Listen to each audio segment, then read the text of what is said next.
Et coucou, c'est Prince Rêveur. Aujourd'hui, on va rapidement découvrir le jeu Ouch. Donc, je l'ai ouvert juste avant, mais comme un idiot, je n'avais pas enregistré.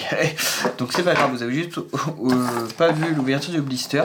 Donc, c'est un jeu assez rigolo où il faut éviter de vous piquer. Dans la partie, vous avez donc la pioche est sur un côté, vous avez plusieurs cartes. Et quand vous jouez, bon là c'est mal mélangé, hein, il faut choisir de quel côté vous allez attraper la carte. Si c'est par ici, et bien là c'est bon, vous voyez, je l'ai attrapé par en bas, le cactus est en haut, du coup je gagne une fleur. Et c'est comme ça dans tout le jeu, si on tombe sur le pic, et ben on ne gagne pas la fleur forcément. Et il y a tout un système avec des animaux, d'ailleurs c'est quand vous prenez des risques, par exemple ça là, vous voyez. En fait, si vous avez 3 fleurs, ça veut dire qu'il y a une chance que le cactus soit sur 3 faces ou que vous avez un animal, parce que l'animal c'est un bonus qui sert à faire autre chose.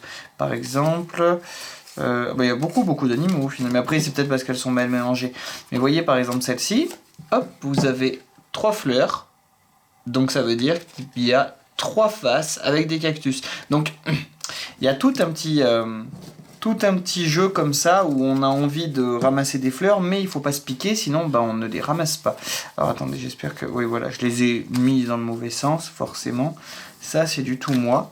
Et donc voilà, donc il y a ces animaux, serpents et fenêtres, qui servent à quelque chose. Mais à quoi? Alors attendez, je vais le découvrir en même temps que vous. Alors, serpent et fenêtre. Les fleurs rouges. Si vous êtes piqué par une fleur rouge, vous perdez la carte et également une carte supplémentaire de votre choix parmi celles que vous avez gagnées qui se trouvent devant vous, si vous en avez. D'accord, donc par contre, il y a des fleurs rouges qui sont dangereuses. Et elles, je suppose qu'elles ne sont pas annoncées. Ah si, c'est celle-là. Ah d'accord. Ah, oulala, mais ça veut dire qu'il y a tellement de possibilités. Ensuite, il y a les animaux du désert. Certaines cartes montre un animal au dos de laquelle sont révélés si vous avez une carte avec un animal et vous n'êtes pas piqué, vous pouvez utiliser son effet spécial. Les serpents. Si le joueur suivant est piqué, il doit vous donner la carte au lieu de la défausser. Ah d'accord. Et le fennec, vous pouvez choisir de jouer immédiatement un tour supplémentaire, mais attention, si vous êtes piqué lors de ce tour supplémentaire, vous perdez cette carte, mais aussi la carte fennec. D'accord.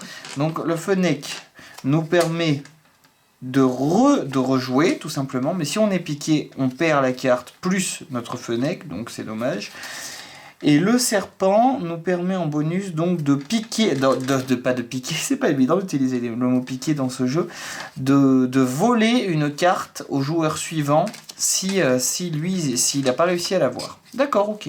Donc voilà, à voir ce que ça va donner à l'association, toujours pareil, en tout cas, sa simplicité m'intéresse beaucoup, et puis le principe est rigolo, quoi. Est-ce que quand on joue avec les amis, allez, fais-toi piquer, et là, eh ben non, ou là, bah oui, piquer. Je sais pas, c'est le principe, je trouve super cool, et puis il est pas cher, il est petit, il est pratique. Voilà, bisous à tous.